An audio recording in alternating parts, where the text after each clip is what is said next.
من فيض مولانا الغفور قرآن رب العالمين جاء لنا نبراس نور فيه السعادة واليقين أسمى المعاني في السطور نسمو بها دنيا ودين نلقى الشفاعة في النشور بدلائل النور المبين في حفظه تحلو الأمور ما خاب من يرجو المعين نلقى الشفاعة في النشور بدلائل النور المبين بدلائل النور المبين.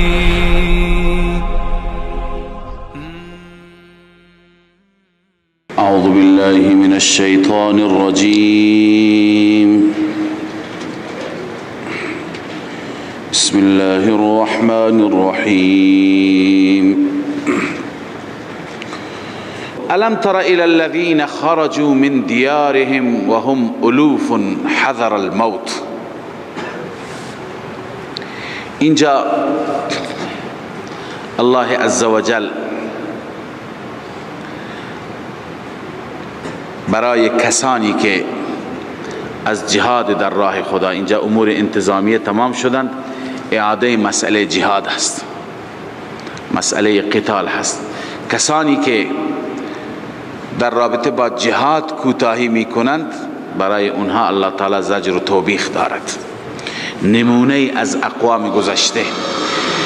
این آیات اشاره دارند به داستانی که در زمان بنی اسرائیل و بنی اسرائیلی ها اتفاق افتاد. پادشاهی بود از میان بنی اسرائیل و دعوت داد بنی اسرائیل را، گفت برای جهاد بریم، جهاد با قوم عمالقه که ظالم بودند، متجاوز بودند، بلاد اینها را، سرزمین های اینها را گرفته بودند. این بنی اسرائیل چنان از جهاد می ترسیدند مثل ما، فکر می کردند که حتما مرگ در همین جهاد است، هر که بره کشته میشه. لذا به محض اینکه نام جهاد شد گریختند، فرار کردند. یک گروه بسیار بزرگی، گروه که چندین هزار نفر بود، رفتند گفتند که جنگ در بگیرد ما میمیریم، کشته میشیم. الله عزوجل از این اقدامشان ناراضی شد. خدا میفرماد و هم الوف، هزاران بودند. گرچه بعضی گفتند که اینها از طاعونی، از وبایی فرار کردند و رفتند. بعضی تفاسیر اینجور نوشته، ولی صحیح این است که مسئله جهاد بود، چون ادامه بحث جهاد. اینها از جهاد گریختند. اینها که رفتند خداوند عزوجل همه اینها را یک جا مرگ داد، موت داد، همه را کشت. همه سرید شدند، تو بیابان افتادند. خداوند عزوجل تا 8 روز اینها را زنده نکرد. بعد از 8 روز دوباره زنده کرد و نشان داد که موت به دست من است. موت فقط در جنگ نیست، فقط در جهاد فی سبیل الله نیست. هر وقتی که خدا بخواهد اجل کسی را به پایان برساند او میمیرد. حتما تو جنگ باشه؟ نه خیر. خیلی ها هستن که بدون جنگ هم، مگر کسی تو جنگ باشه هم میمیرد، کسی بدون جنگ باشد هم میمیرد. حتما موت بگیم در یک راهی باشد که راه خطرناکی باشد نیست. یک لطیفه نوشتند تو کتاب ها که کسی ناخدا بود، ناخدای کشتی بود. یک تاجری از او پرسید که پدرت چطور مرد؟ اون گفت پدر من هم مثل من ملوان بود، ناخدا بود، تو دریا یک روز طوفانی در گرفت و به هر حال کشتی سرنگون شد، پدرم فوت کرد. گفت پدر بزرگی چطور مرد؟ گفت ما به هر حال پیشه من همینه، آبایی و اجدادی، پدر بزرگ من هم تو دریا غرق شد و مرد. خیلی مردم هستن پدر و پسر در یک مسیر میمیرن. پدر بزرگ من هم به هر حال هم سالی با کشتی بود و آخر این تاجر گفت که تو نمی ترسی که یک روز تو هم همینطور بمیری؟ این ناخدا آدم زرنگی بود و عاقلی بود. گفت که پدر شما چطور فوت کرد؟ گفت پدر من هیچی، پدر من کاسب بود، بازرگان بود، تاجر بود، مریض شد تو خونه وفات کرد. گفت پدر بزرگ شما؟ گفت پدر بزرگ من هم همینطور تو خونه وفات کرد، هیچ اتفاقی پیش نیامد. گفت تو نمی ترسی یک روزی تو هم تو خونه نمیری؟ تو هم همونطور مثل اونا مریض بشین بمیری؟ متوجه شد اون که به هر حال چه تو دریا باشد، چه تو خشکی باشد، چه سفر باشد، چه حضر باشد، یک روزی باید بمیره. لذا الله عزوجل اینجا نشان داد که موت و حیات به دست منه، هر وقتی که بخوام میکشم. لذا حتما تو جنگ مرگ باشد، در جهاد باشد، نه خیر، این لازم نیست. الله می فرماید الم تر الی الذین خرجوا من دیارهم وهم الوف. آیا خبر داری از کسانی که خارج شدن از دیارشان، از شهر و آبادیشان، در حالی که وهم الوف، اونها هزاران نفر بودند، حذر الموت، از بیم مرگ، دلیل خروج از بیم مرگ خارج شدند. الله عزوجل فرمود فقال لهم الله موتوا، الله عزوجل آنها را دستور داد بمیرید. اونها مردند. اینها کی بودند؟ ابو سعود نوشته هم قوم من بنی اسرائیل، اینها قومی بودند از بنی اسرائیل. دعاهم ملکهم الى الجهاد، پادشاهشون به سوی جهاد اونها را فرا خواند. فهربوا حذر الموت، گریختند از ترس مرگ. فاماتهم الله 8 ایام، خداوند 8 روز آنها را مرگ داد. ثم احیاهم، سپس زنده کرد. میگویند پیغمبر به نام حزقیل دعا کرد خدایا اینها را مؤاخذه نکن، اینها را دوباره حیات بده. خداوند به برکت دعای او زنده کرد. ان الله لذو فضل علی الناس، بدون شک الله عزوجل دارای فضل است بر مردم. الله فضل می فرماید ولكن اکثر الناس لا یشکرون، اما اکثر مردم شاکر نیستند، سپاسگزار نیستند. خب این داستان را برای شما امت محمد صلی الله علیه و سلم الله تعریف کرد تا شما هم بدانید که مرگ فقط در راه جنگ نیست، موت و حیات به دست الله است. اکنون که این یقین و اذعان در دل آمد، دستور خدا را اجرا کنید. وقاتلوا فی سبیل الله، حکم جهاد خطاب به امت محمدیه علی صاحبها الفتحیه. وقاتلوا فی سبیل الله واعلموا ان الله سمیع علیم، بجنگید، قتال بکنید در راه الله. واعلموا، ترغیب اخلاص، یقینا بدانید که ان الله سمیع علیم، بدون شک الله عزوجل شنوا هست، همه سخنهای شما را میداند. علیم، از احوال دل شما آگاه است. من ذا الذی یقرض الله قرضا حسنا، عرض کردم که موضوع جهاد و انفاق با هم لازم و ملزومند. جهاد بدون اقتصاد ممکن نیست، بدون مال ممکن نیست. هر جا که دستور جهاد است اونجا دستور انفاق هم هست. یکی هست جهاد مالی و یکی هست جهاد جانی، همونطور که عبادت مالی جانی داریم. الله می فرماید من ذا الذی یقرض الله قرضا حسنا، کی هست اون انسانی که قرض میدهد به الله عزوجل قرض حسنا، یعنی از مال پاکش در راه الله انفاق میکند، نتیجه این قرض میشه فیضاعفه له اضعافا کثیرا، چند برابر میکند الله برای او اضعافا کثیرا، برابر کردن زیاد. والله یقبض و یبسط، الله میفرماید تنگی و فراخی رزق هم به دست الله است. والله یقبض، الله است که قبض میکند، و یبسط، الله است که فراخ میکند، همه چیز را میدهد به شما. و الیه ترجعون، فقط و فقط به سوی او برگردانده میشوید، بازگشت شما به سوی الله است. پس هم در راه الله جهاد بکنید و هم در راه الله انفاق بکنید، خرج بکنید. و اکنون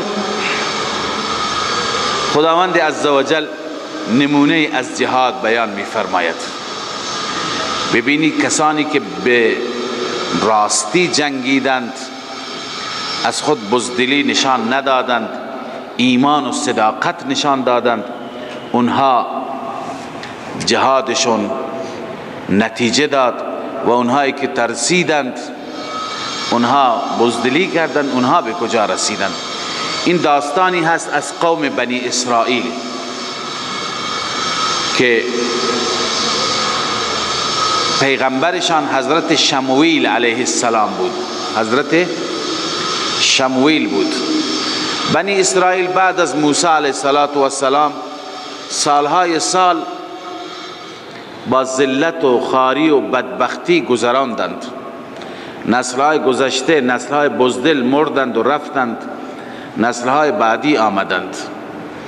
و وقتی که جوانها و نسلهای بعدی آمدند، ذلت را دیدند و تاریخ گذشتهشون را شنیدند که چه بودند، چه عزتی، پیغمبرزاده، دارای همه امکانات، ولی امروز به هر حال جلوی خانه های مردم، کناره های شهرها برای مردم بیل بزن، تیشه بزن، کار بکن، ذلت برداشت بکن، در حالی که سرزمین خودشون ملک شام هست و عمالقه اونجا قابض هست، مسلط هست. لذا اینها به پیغمبر زمان گفتند که ای پیغمبر، ای نبی خدا، برای ما تعیین کن. چی تعیین کن؟ امیری تعیین کن، فرماندهی تعیین کن که ما میخواهیم بجنگیم، ما میخواهیم بجنگیم. خب پیغمبر هم از الله عزوجل خواست و دعا کرد. الله تعالی یک انسان هم عالم، هم قوی، هم مخلص به نام طالوت را به عنوان فرمانده تعیین کرد. بنی اسرائیل دیگه بنی اسرائیل بودند، همه جا کارشون درست نیست.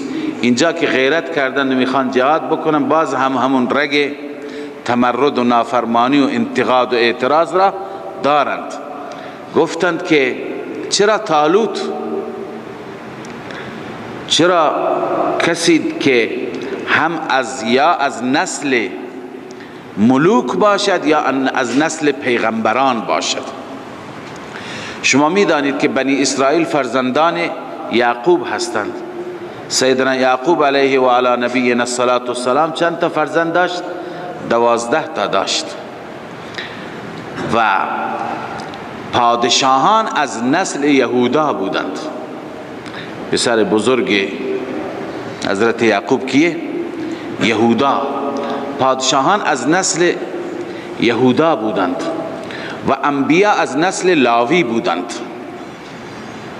لاوی هم فرزندی از فرزندان یعقوب که موسی هم از فرزندان لاوی هست، از نوه‌های لاوی هست. بعد از 4-5 پشت موسی به لاوی میرسد. لذا انبیا هرچی بودند از نسل کی بودند؟ لاوی بودند. و پادشاهان و ملوک از نسل، عرض کنم خدمتتون که یهودا بودند. اما طالوت از نسل بنیامین بود، فرزند کوچک حضرت یعقوب. همونطور که پدران با برادرش حسد داشتن، اینها هم با نوهش. گفتن چرا طالوت، چرا از بقیه، از اولاد یهودا باشد که ملوک هستند، از اولاد لاوی باشد که همه چی هستند، انبیا هستند، از اونها کسی. ولی الله عزوجل استعداد و لیاقت را نگاه میکند، حسب و نسب را نگاه، گرچه نسبشون یکی بود، همه فرزندان یعقوب بودن، لذا الله تعالی دستور داد که نه، همین طالوت هست. بعدن کرامت های برای طالوت پیغمبر تعریف کرد، علائمی تعریف کرد که اون علائم را میخوانیم. بعدن اون علائم وقتی که ظاهر شد، اینها یقین کردن که این منسوب من الله هست، از جانب خدا هست. الله می فرماید الم تر الی الملأ من بنی اسرائیل، آیا خبر داری به ملأ از بنی اسرائیل، جمعی از بنی اسرائیل، من بعد موسی، سرداران بنی اسرائیل بعد از موسی، از اونها خبر داری؟ اذ قالوا لنبی، این سرداران، این ملأ گفتن به نبی. نبی کیه؟ قال ابو عبید هما شمویل بن حنه ابن العاقر و علیه الاکثر.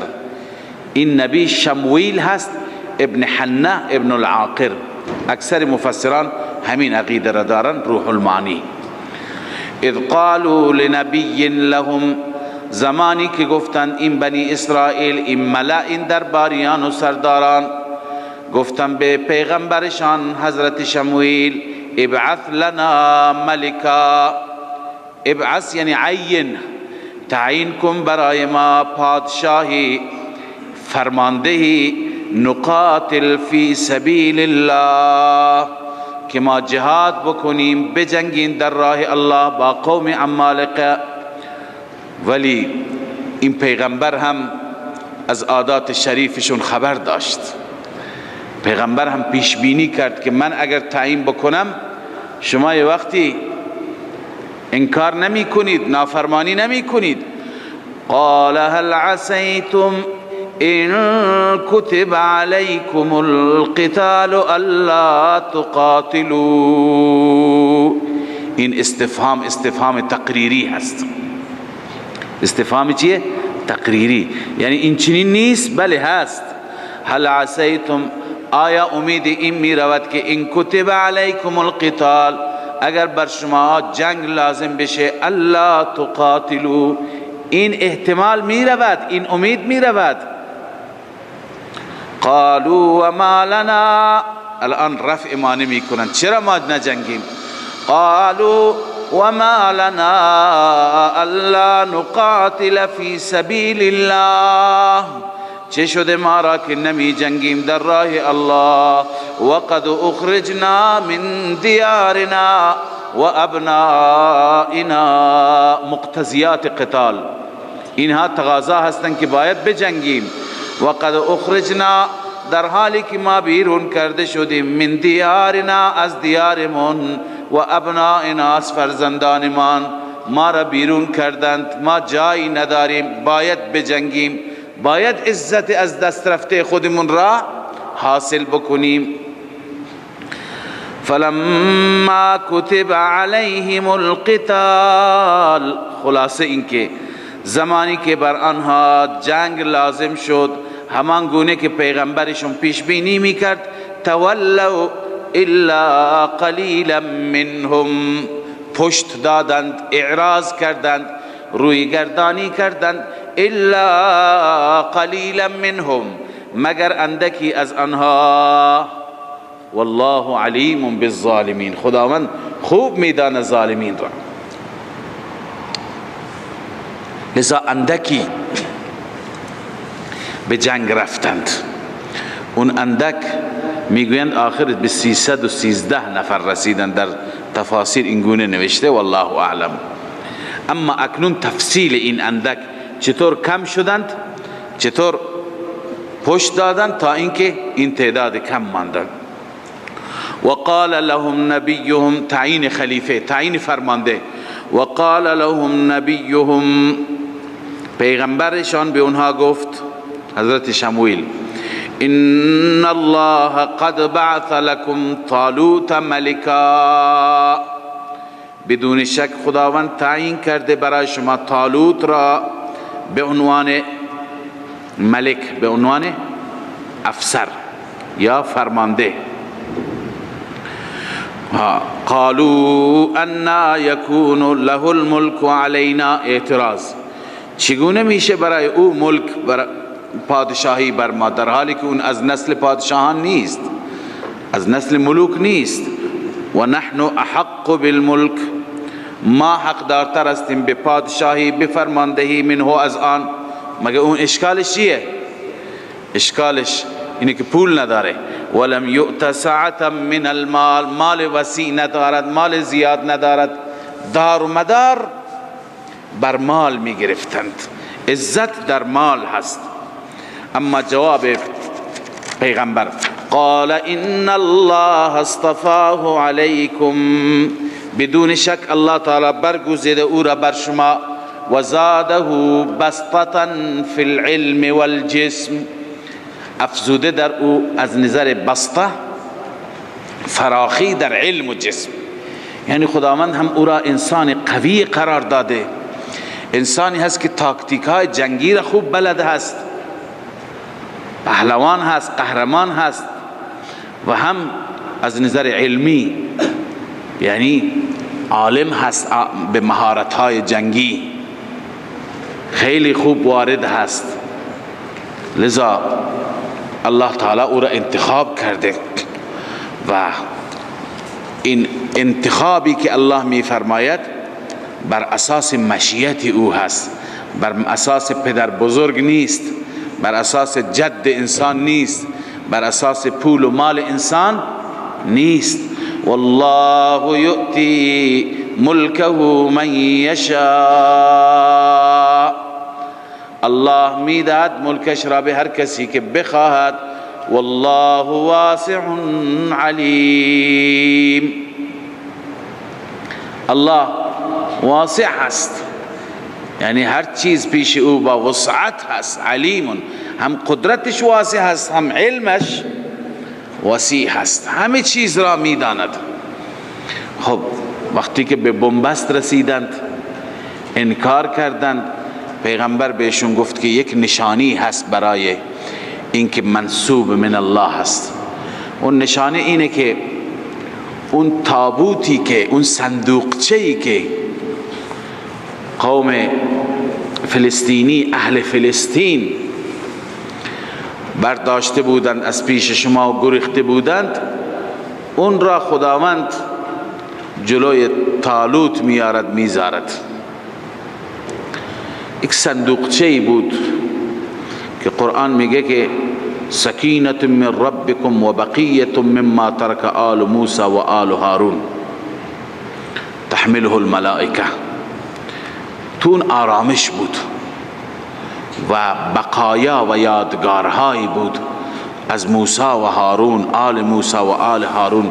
میگویند تورات نسخه اصلی توش بود، عصای موسی، امامه موسی یا امامه هارون، خلاصه بعضی از آثار این انبیاء خدا در او بود و این سبب خیر بود، سبب برکت بود برای بنی اسرائیل.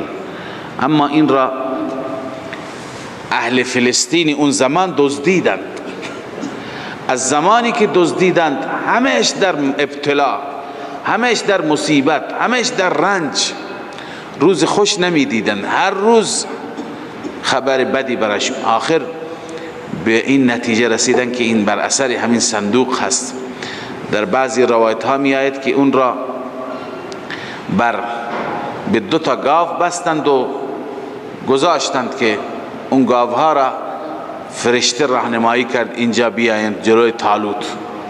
بیشتر مفسران این را نوشتند، ولی حضرت شیخ حسین علی می فرماید که اینجا هست تحمله الملائکه، ملائکه را اون صندوق را از همون جایی که برده بودند از اونجا بلند کردند، از هوا آوردن جلوی طالوت که همه دیدن کرامت طالوت را، که طالوت دارای این کرامت و این اعزاز شد لذا اونها به ناچار امارت طالوت را و فرماندهی طالوت را پذیرفتند.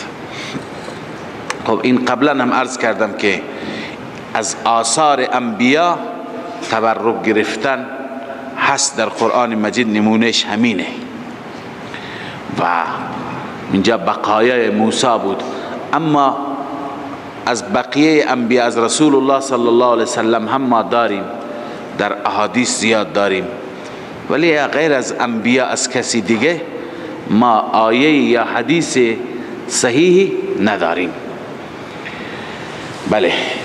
وقال لهم نبیهم، نبی بهشون گفت ان آیت ملکه، نشانه پادشاهی او این هست که ان یأتیکم التابوت، می آید پیش شما تابوت، فیه سکینت، در آن سکینه هست، آرامش هست، من ربکم، از جانب ربتان، و بقیت، و بقیه هست یعنی بقایایی هست، تبرکاتی هست، مما ترک آل موسی و آل هارون، یادگارهایی هست، همان یادگارهایی که گذاشته آل موسی و آل هارون.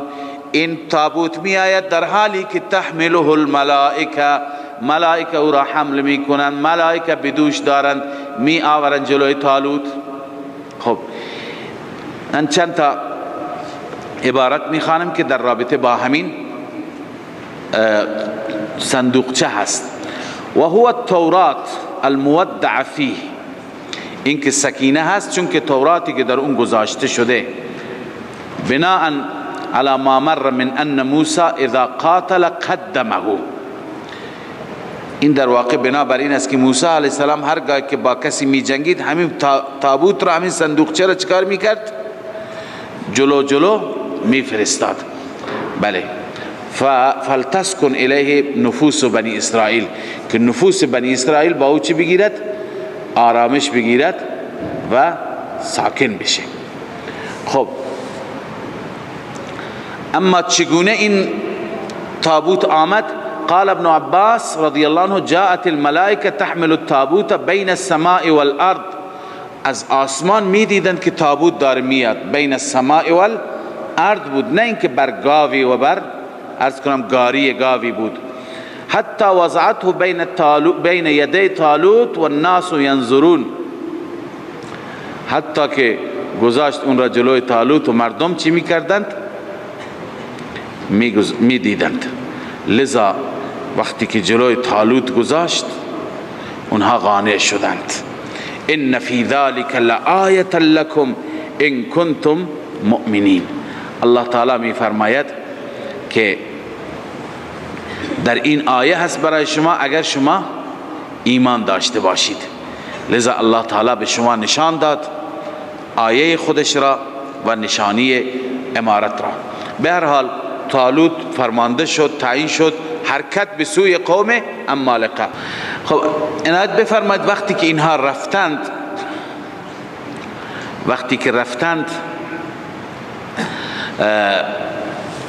در میان این جماعت هم منافقین بودند هم مخلصین بودند. باید منافقین از مخلصین جدا بشه. همیشه در هر زمانی الله تعالی امتحاناتی میاره، آزمایشاتی میاره، میخواد که مخلصین را از منافقین جدا بکند. در معرکه های مختلفی برای اصحاب رسول الله هم شدت ها آمد، سختی ها آمد، تا اینکه مشخص بشه که کی برای خدا و کی برای ریا هست. لذا اینجا هم همچنین اینها رفتند و خیلی تشنه شدند و خیلی در راه زحمت شدند. آخر نهری بود، جوی آبی بود. طالوت گفت که خداوند شما را امتحان کرده، شما از این آب باید نخورید. هر که خورد فقط به اندازه یک دست و یک کف، بیشتر نه.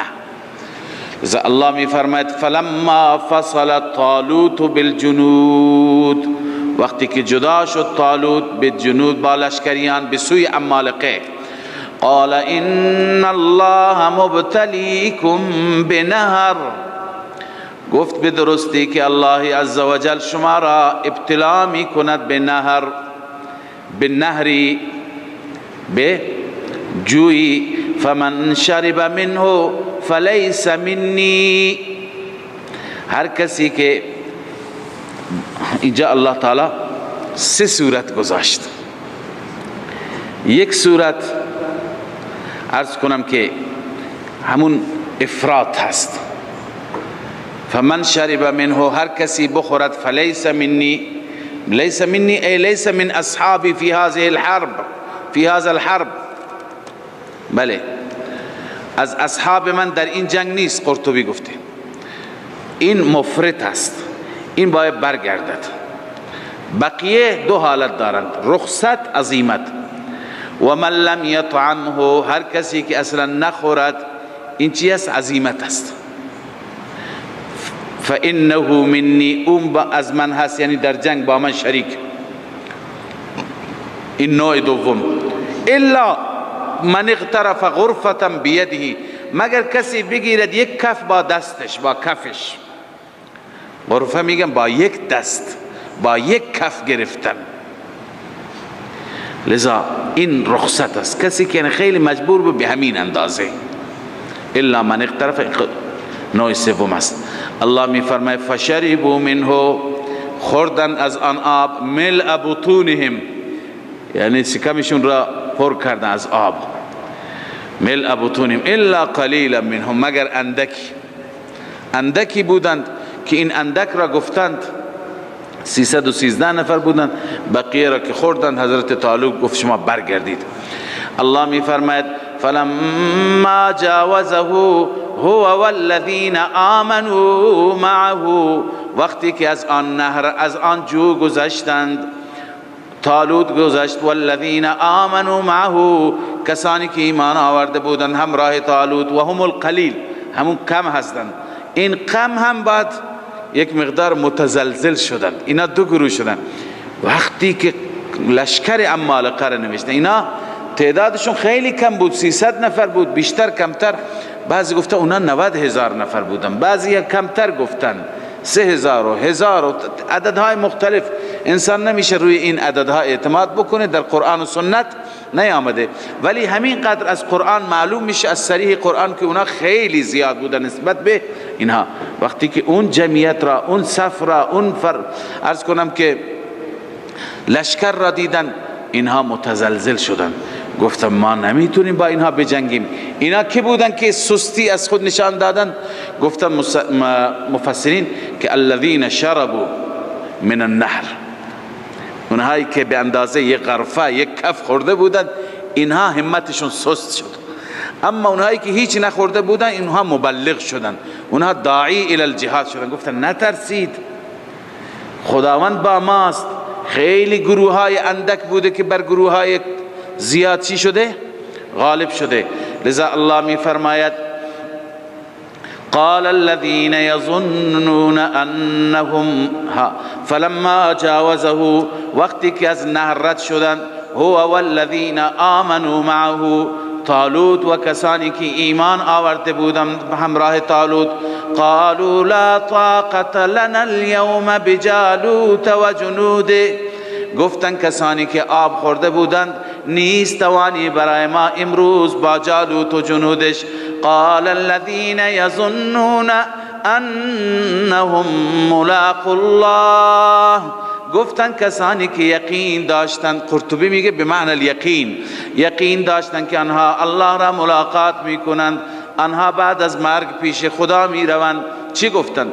کم من فئة قلیلة غلبت فئة كثيرة بإذن الله، چقدر از گروه ها، از جماعت های اندک، جماعت های مختصر، غالب شده، مسلط شده، فئة كثيرة، بر جماعت های زیاد، بر لشکریان زیاد، بإذن الله، بتوفیق الله، بتوفیق الله. خیلی از انسان های اندک بر زیاد غالب شدن. والله مع الصابرین، الله عزوجل با صابران است. معهم، با اونها است. در چه چیزی؟ بالنصر والاثابه، هم خداوند صابران را یاری میکند و هم اونها را ثواب میده، بالنصر والاثابه. به هر حال وقتی که این تبلیغ را کردند، اونهایی که آب نخورده بودند تقویت شدند. اون گروه دوم آمدند ایستادند در مقابل جالوت.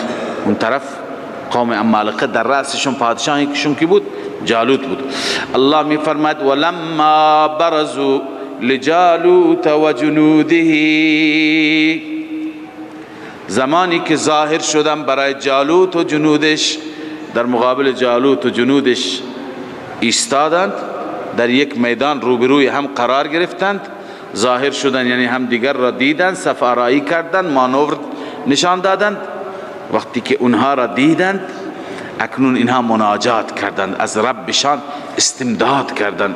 قالوا ربنا افرغ علینا صبرا، گفتم بار الها بر ما صبر، به ما صبر بده. افرغ بریز یعنی به ما صبر بده. این اولین دعا هست، ثبات قلبی، یعنی دل ما را قرص بگردان، دل ما را قرص بگردان، صبور بگردان. و ثبت اقدامنا، ثبات قدمی، ما را ثابت قدم بگردان، یعنی پا به فرار نگذاریم، هم دل ما قرص باشه هم قدم های ما ثابت باشه، شکست نخوریم. وانصرنا علی القوم الکافرین، ما را یاری بفرما بر قوم کافرین. به وقت مبارزه، به وقت جنگ ما را بر اونها چی بده؟ غلبه عنایت بفرما. الله می فرماید فهزموهم باذن الله، شکست دادند آنها را به اذن الهی. همون کم من فئة قلیلة غلبت فئة کثیرة. هرگاه در راه حق انسانهای قرار بگیرن ولو اندک باشد. ببینید از این واقعات ما این درس میگیریم، انسانهای بر مسیر حق باشند ولو اندک باشند، الله غلبه میده. الله تعالی اینها را غلبه داد. فهزموهم باذن الله، خداوند اونها را شکست داد به اذن الهی، یعنی به قضاء الهی. و قتل داوود و جالوت، حضرت داوود جالوت را کشت. سیدنا داوود علیه السلام در این زمان پیغمبر نشده بود، اونطوری که مفسران نوشتند حتی که داوود جز مجاهدان هم نبود، به عنوان سرباز همراه نبود.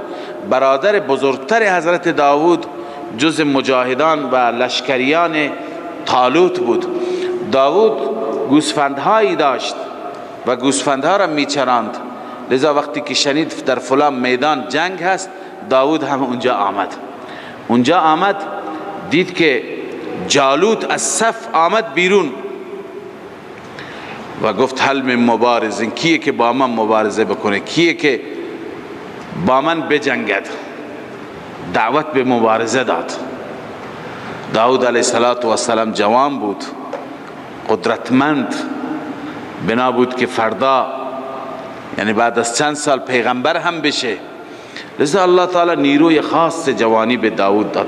حضرت داود حمله کرد، اسلحه نداشت، با سنگی زد، جالوت را کشت، از پا در آورد.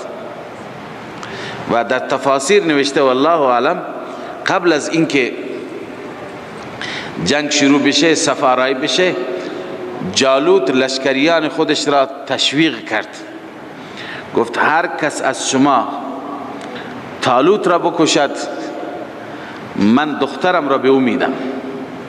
به سربازانش گفت. طالوت هم در مقابل اعلام کرد، گفت که هر کسی که جالوت را بکشد من دختر جالوت را به همون میدم. هر کسی که جالوت را بکشد همون دختری که جالوت میگه، دختر جالوت را به او میدم، به قاتل جالوت. لذا حضرت داود علیه السلام موفق شد. داود که جالوت را کشت، لشکریان دیگه همتشون سست شد، شکست آغاز شد. بعد از اون کشته شدند و فرار کردند. الله می فرماید و قتل داوود و جالوت، داوود جالوت را کشت. و بعد از اون داوود که به ملک رسید، غالبا همین ملک بود که پادشاه را هر کسی کشت، پادشاه همونه دیگه. در قدیم رسم هم بر همین بوده که هر کس پادشاه را کشت، پادشاه اون بوده. الله می فرماید و آتاه الله الملک، بعد از این ما به داود علیه السلام دادیم ملک، پادشاهی دادیم، و الحکمه و نبوت دادیم. حکمه یعنی نبوت. و علمه مما یشاء، الله می فرماید که هر چیزی که الله خواست به او آموزش دادیم.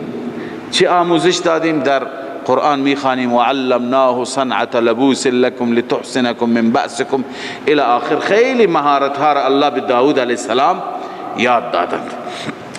اکنون الله تعالی فلسفه جهاد را اینجا بیان میفرماید ولولا دفع الله الناس بعضهم ببعض لفسدت الارض. این جمله معترضه هست. اگر نبود دفع مردم بعضی را، یعنی بعضی زورگویان وقتی که زور میگویند، چپاولگران چپاول میکنند، دزدان دزدی میکنند، رهزنان رهزنی میکنند، قدرت دارند، اسلحه دارند، الله تعالی مشتی را از مخلصین، جماعتی را از مخلصین علم میکند که اونها را دفع کنند، اونها را بزنند، جلوی ظلمشون را بگیرند. الله میفرماید اگر این دفع مردم بعضی را نبود لفسدت الارض، تمام زمین چی میشد؟ فساد میشد. یعنی لفسدت معیشتها الدینیه و الدنیویه، زمین فساد میشد، یعنی معیشت دین و دنیای مردم چی میشد؟ خراب میشد. و بقتل الابرار و غلبت الاشرار و هدم اساس الدین. ابرار را میکشتند، اشرار غلبه پیدا میکردند و اساس دین از بین میرفت. و تخریب البلاد و تعذیب الصالحین، بلاد از بین میرفت، صالحین از بین میرفتند. لذا الله عزوجل میخواهد که مردم را به وسیله مردم دفع کند. لذا جهادگران را الله علم میکند، دست ظالمان را چی بکنند؟ کوتاه بکنند. آخر کار به جای میرسد که حتی دشمنان دین، غربی ها، اروپایی ها، امریکایی ها هم به برکت جهاد میایم برای مسلمانان خدمت میکنند.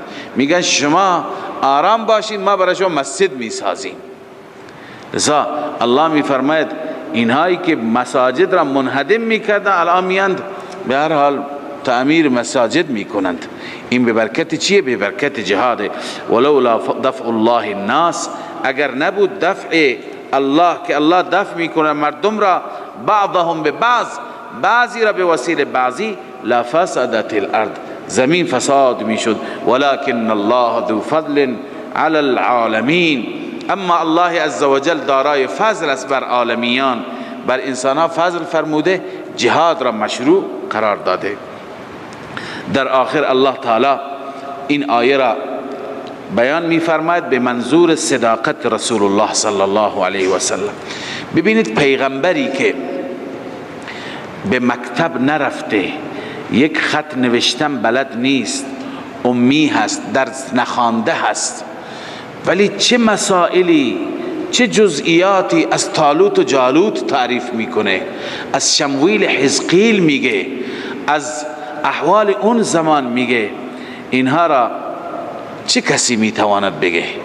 کسی که ارتباط مستقیم با الله داشته باشد، ارتباط از طریق وحی داشته باشد. لذا الله میفرماید تلک آیات الله، بنویسید جمله معترضه برای صداقت رسول الله. تلک آیات الله، اینها آیات الهی هستند ای رسول الله صلی الله علیه و سلم. نتلوها علیک بالحق، ما تلاوت میکنیم اینها را به حق، اینها راستند، واقعند، مطابق واقعند. علامه قرطبی میگه نبه الله تعالی، خداوند اینجا تذکر دادن، متنبه فرمودن، ان هذه الآیات التي تقدم ذکرها، این آیاتی که ذکرشان گذشت، لا یعلمها الا نبی مرسل، این آیات را نمیدانند مگر نبی مرسل، نبی که فرستاده شده از سوی الله باشد.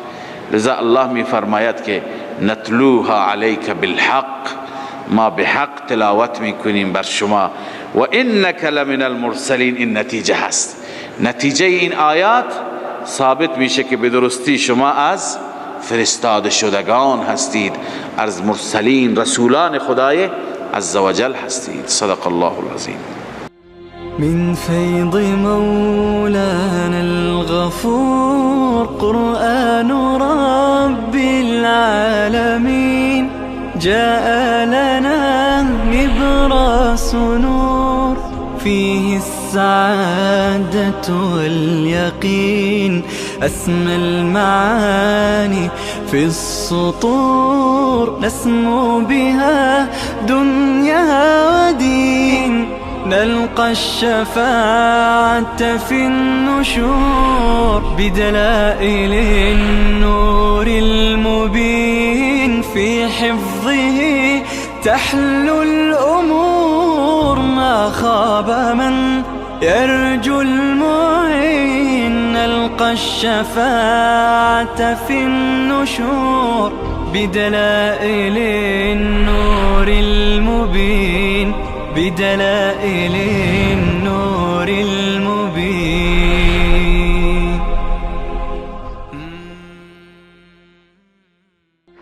من فيض مولانا الغفور قرآن رب العالمين جاء لنا نبراس نور فيه السعادة واليقين